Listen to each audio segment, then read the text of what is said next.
Hey Corey, this is Joel. There's the difference on the backswing right there. The old gold on our left versus the new blue on the right. Not near so flat on the backswing. Swing on the left is the first one.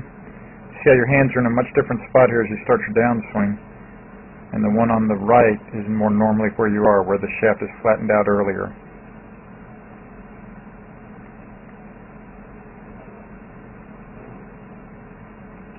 And then after impact, it's just a little bit higher there in your torso when it first shows up there on our right on the new blue. So that's much more we want. There's not as big a daylight gap in between your legs there at that point in the follow through because your foot's a little bit better on the ground there on the right. So those were the main things today, buddy. And let me show you these swings starting back from the first one today. Here's the first one we recorded today.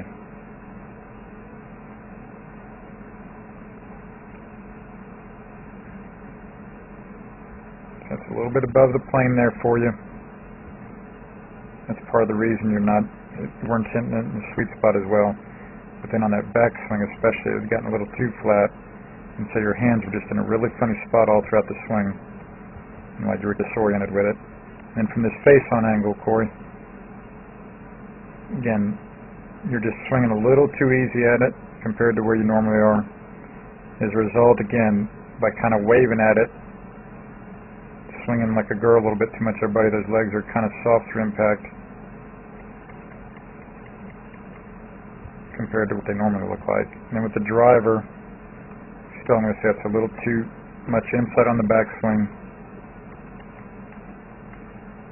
And here just a little bit above the plane line like you know, and then those legs again through impact.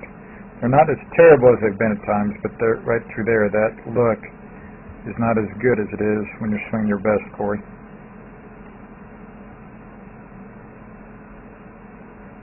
Seeing that right foot's even sliding a little bit. It's leaving its position there. So those are the main things, buddy, that we saw today, right? They need to keep getting better. So here, the legs are obviously looking a ton better here. See no daylight at all between your calves at this point compared to where you started.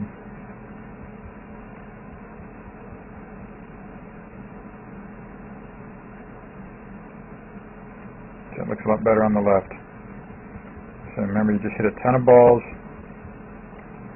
with your feet flat on the ground. That started helping. You immediately started hitting it more on the sweet spot with that look there. So your legs get more solid through impact.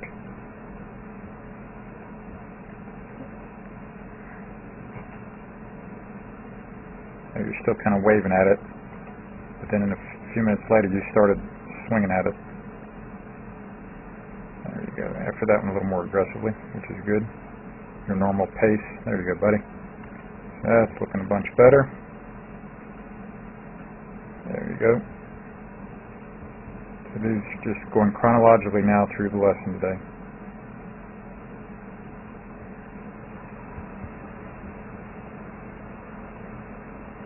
Yep. Balance is a ton better there, bud.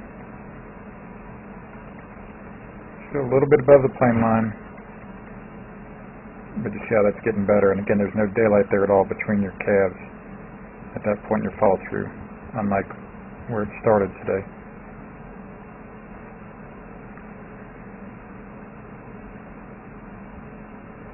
Yeah, so that wasn't too good there.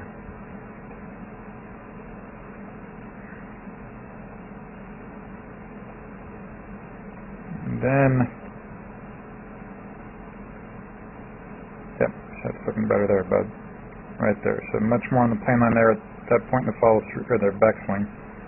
And now that club head's getting closer to that plane line earlier in the downswing, creating better ball flights for you immediately there, bud. Started getting your draw, and it was more on the, way more on the sweet spot than what you started with. That looks a ton better, Corey.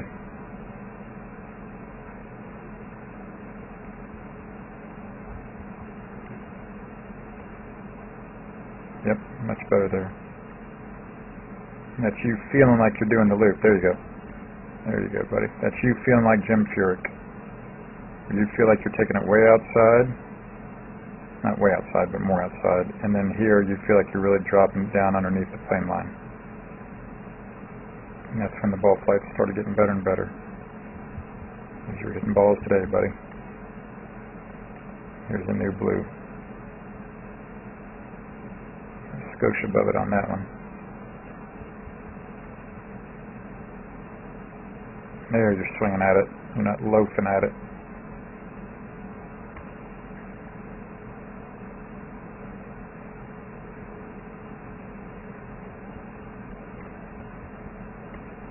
And again, you start killing that driver. There's your normal balance.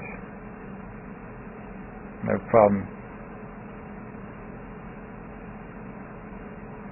Right there in your finish. Able to swing at it, not having to think about anything, Corey. There you go, buddy. That's more what you're after. This is the last swing or two we recorded. Love it. Good work there, man. Again, remember there's three things. If you're missing the sweet spot and stuff, it's probably because your feet are a little too active through impact. See, at least there your right toe didn't change position, unlike it did at the beginning of the it was doing at the beginning of the lesson today. So again, do a lot of drills with your feet on the ground. If you're starting to miss-hit a little bit, thin or fat, or on the toe or on the heel a little bit, get those feet on the ground, hit 10, 15, 20 balls with your feet on the ground better.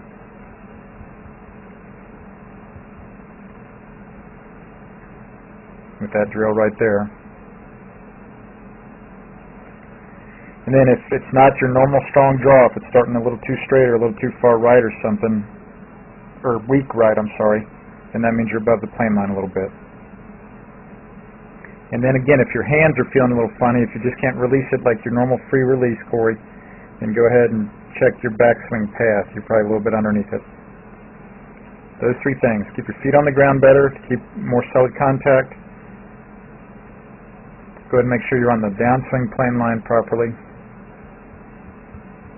On the downswing, to make sure that you're getting your normal strong draw, like that.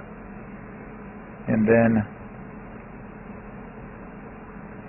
that one's actually a little bit above it, but get it back on that plane line real well to get your normal strong draw. And then, if your release is feeling a little bit funny or the timing's a little weird, you're probably just a little bit underneath the plane line on the backswing. Thanks again, buddy. That was great work today. Good work. Play well in Hawaii. Okay, now we're going to look at the deep squat. We're also going to convert to the K-trainer. We're going to look at some movement. What we're only going to look at is side bend movement with the K-trainer, okay?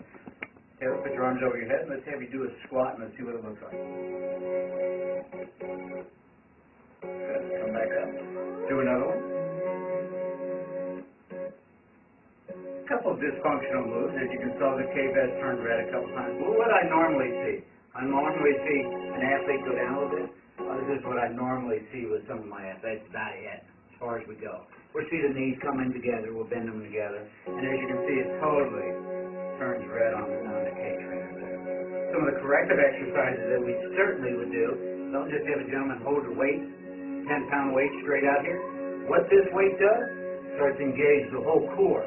Now do the squat. And how much easier that is. The weight just drags you right down, the core is activated, and the hips totally open up. Some of the other things that we do to correct this is where you're the cheater, put your heels up on the board, and now do your squat. A little bit of rotation at the bottom of the squat.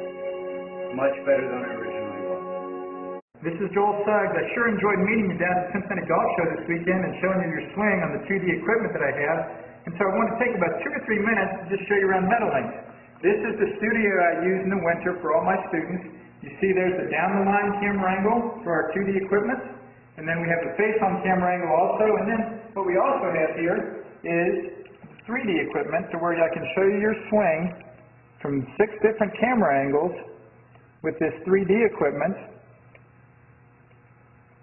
And we can get your swing from down to the 1/120th of a second in terms of exactly what your hips, shoulders, and hands are doing in the swing. And then also, I have the most realistic hitting curve I've ever seen from puttersedge.com. So when you hit your full shot, it feels as realistic as possible. And then I have 3 different green speeds for you to practice your putting. 9.5 on the stem meter, 10.5 on the stem meter, and 12.5 on the stem meter. That's benefited my students tremendously. And then also I have a lot of learning aids like this Smart Stick. You can see the rest of those learning aids over here in my bag that we can work on to help you learn the certain fields in your golf swing that you and I both want. And then also I help my students a lot with their equipment through the winter. This is a frequency analyzer where we twang your club and it gives us a reading here. And then also we plot your whole set, each club on these lines to see if the set is really matched or not. Quite often they aren't, and it helps my students tremendously when they find out what clubs are the offending clubs. And then if we get tired of being indoors and we want to go outdoors and hit some, we can do that. It's my daughter! Ellie! Good to see you. I haven't seen her in weeks. No wonder you've been gone, Ellie. You've been out here playing in the snow all this time. But this is our natural turf area. This is closed until April, as you can see. But it's a fantastic area where we can step outside and hit some balls and get some real ball flight. Or, if we get pretty satisfied and things are looking better on the video here, we're kind of cooped up inside and want to go outside, we can step on out and hit balls and see real ball flight for about 5 or 10 or 15 minutes, however long you and I can stand the cold, out into the air, and we see them land at these different flags. I have a yardage book for this driving range. It's the first one I've ever seen in my life where we know exactly what it is with the front, back, and middle of each green. And again, the covered area here is heated, so we stay out there for about 5, 10, 15 minutes, like I said. It enables us to see some ball flight, and then we get satisfied that things are looking the way we want, and we come back inside, take off our coat, and look again at the video equipment to see how your swing's looking, to make sure that you understand it. And then notice too, my exercise ball up top here, and then also, so I help my students a lot with their fitness through the winter, and then I will help you also with your sports psychology, with your golf psychology from the golfpsych.com people down in Texas. That's helped my students tremendously a lot over the years too. So again, I sure enjoyed meeting you down at the Cincinnati Golf Show this weekend.